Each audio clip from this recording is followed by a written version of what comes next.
Welcome to BSP International and welcome to today's best sales management tip. Today's topic is the whole area of situational leadership.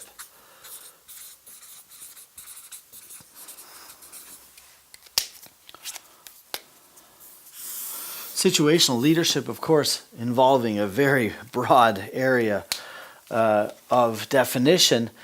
But basically what it comes down to is to ask yourself, how can I manage and lead my employees at what time, with what style, and with what approach?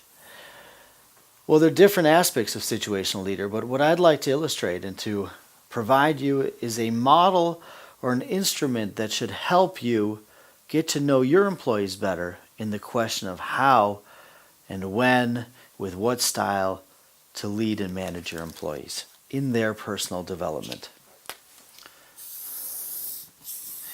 And the name of the instrument is the so-called skill-will matrix.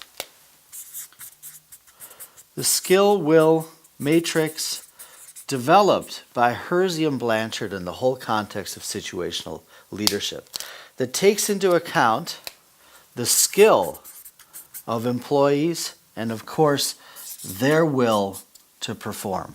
So their ability and their motivation to perform. Now, Hersey and Blanchard determined there are 4 types of employees, and I'd like to show you what types they are. Those employees with a high level of ability and skill, however, not motivated, not willing to change or to perform as expected, I'd like to call them the so-called experts, who are quite often senior, quite often perhaps also aged, who have the expertise but are not really willing to pull on the same rope as the others. But not only these experts are there, the so-called talents can also be found here. Young talents who are quite skilled at what they do, however, because they're so skilled at a young age, they have the feeling they need some sort of special treatment in order to be motivated. Experts and talents. What about the lower right-hand quadrant? Those individuals who have strong motivation and passion and are really willed to perform, however, lack a broader base of skills or experience. Well, let's call them, for example, the motivated beginners. And when I say beginners, I don't mean young people. I mean those who are beginning in a particular function and that don't have quite yet the experience and the skills of that what is expected of them, but are highly motivated. And then, of course, we have those here in the upper right quadrant, those, of course, that we definitely embrace in our organization, so-called top performers,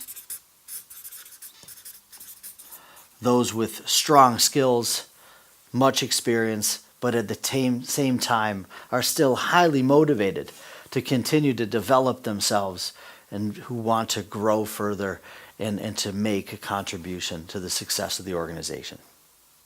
And then, of course, we have those in the lower left-hand side, those who are insecure or inexperienced.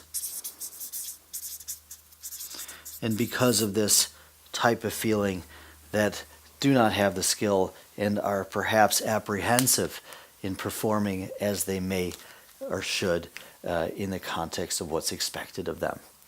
This is the skill-will matrix, and this gives you an indication of what types of employees you have, where they could be found at this particular time to help you determine what approach and what style can you apply to lead and to move these types of employees based on what you expect from them. An excellent instrument in the systematic development and leadership of your employees in their performance management, and exactly what instruments and how you can deal with these 4 types of employees in situational leadership. BSP International is happy to empower you to better lead situationally. We look forward to your contact. Thank you.